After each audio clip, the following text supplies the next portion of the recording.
J'ai raté mon permis 6 fois. Oui, 6 fois, j'ai raté le permis.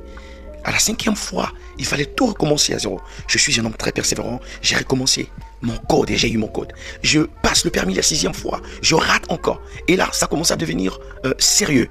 Et dès lors où j'ai changé ma manière de parler, de déclarer, de prier, dès lors où j'ai commencé à vivre comme si je possédais déjà le permis, dès lors où je savais à l'intérieur de moi que ce permis, je l'avais, ma manière de voir a changé. Ma manière de conduire avait totalement changé. Mon moniteur m'a dit, mais qu'est-ce qui s'est passé dans ta tête? Tu conduis différemment.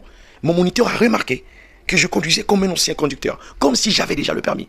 Ainsi, la 7e fois, je vais avoir ce permis. Grâce à Dieu. Bien-aimé, j'aimerais t'encourager à changer la manière de voir. La foi possède la chose. Tu n'as pas besoin de t'asseoir dans ce bureau pour prier.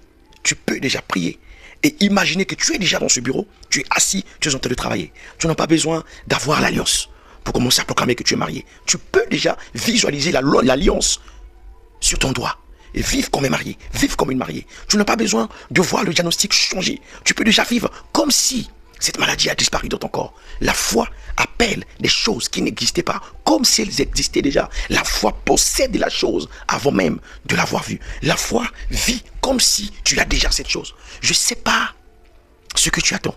Je ne sais pas quels sont les échecs que tu as reçus jusqu'aujourd'hui. J'aimerais te dire une chose.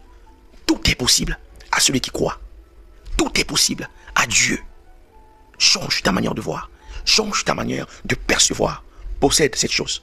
Ainsi, tu témoigneras. Tchuss.